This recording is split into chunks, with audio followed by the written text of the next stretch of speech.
Imagine this. You wake up one morning and realize that everything you've ever called good or evil was taught to you, not discovered, not earned, simply absorbed like air. Nietzsche's Beyond Good and Evil isn't a comfortable book. It's a hammer, meant to shatter these illusions. And what he really wanted you to do wasn't to descend into chaos, but to rise above it, to step outside the prison walls of inherited morality and dare to craft your own values. Most people misunderstand this. They think Nietzsche called for destruction for its own sake. But destruction was never the goal. It was the first step. Imagine an ancient temple. For centuries, people worshipped there, forgetting why the temple was built in the first place. The rituals become empty habits. The symbols lose meaning. Nietzsche wanted you to tear that temple down, not because nothing matters, but because only through ruin can you see the foundation and build something real.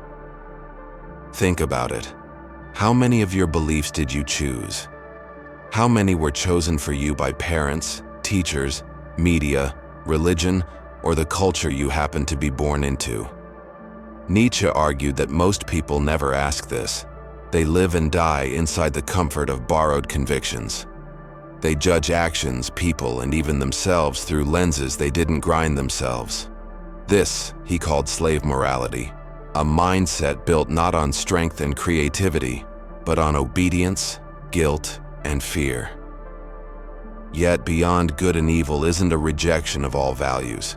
It's a terrifying freedom to become the creator of values. To ask yourself, what do I consider noble? What do I consider worth living and dying for? And to accept the price, loneliness, uncertainty, and the burden of responsibility for your own moral universe. Nietzsche's vision of the Übermensch, the Overman, isn't some superhuman tyrant. It's an ideal, a symbol for anyone who dares to look beyond the moral codes designed to herd humanity, and instead live by their own self-fashioned compass. This isn't a selfish life of impulse. It's a disciplined, creative rebellion. The Übermensch doesn't follow instinct blindly. He shapes his instincts, refines them, like a sculptor shaping stone. But why is this so radical? Because most people are terrified of freedom. True freedom means standing alone, no heaven watching, no eternal punishment waiting. Just you, the abyss, and your will to create meaning where none exists.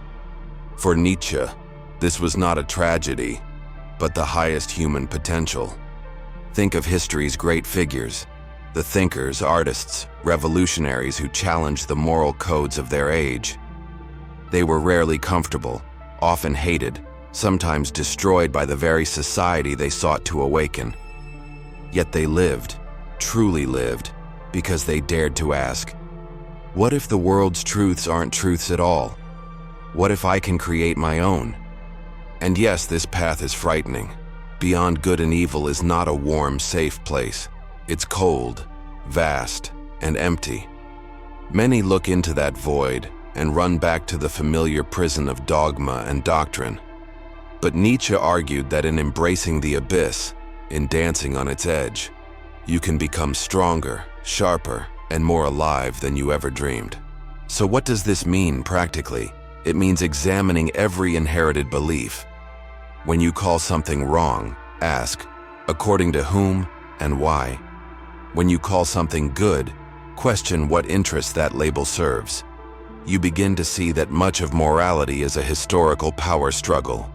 The powerful shaping what's praised or condemned to keep themselves in power. Once you see this, you're no longer a puppet of unseen hands. You become the one pulling your own strings. This isn't the same as becoming cruel or ruthless. Nietzsche didn't glorify mindless violence or selfishness. The Übermensch is beyond that. He's not a predator hunting the weak, but an artist of life, forging a new morality rooted in strength, creativity, and authenticity. This process transforms suffering too. In the moral systems Nietzsche attacked, suffering is seen as punishment or proof of sin. But for the Overman, suffering becomes a tool, Hardship is the hammer that tempers your will, the fire that burns away illusions. Instead of asking, how do I avoid pain, you ask, what can pain teach me? How can I use it to shape myself? Most people won't choose this path, and Nietzsche knew it. That's why he called his book Beyond Good and Evil. It's not for everyone. It's an invitation to the few willing to pay the price of radical freedom. Those few might still feel fear and doubt, but they refuse to let fear define their beliefs or choices. Imagine your own life through this lens. Think of the rules you live by, what to want, who to love, how to act. Ask, which ones truly serve you? Which ones did you inherit without question? Beyond Good and Evil doesn't mean becoming amoral, but becoming your own moral authority. And yes, this can isolate you. It might alienate you from your community or family, but the reward is profound.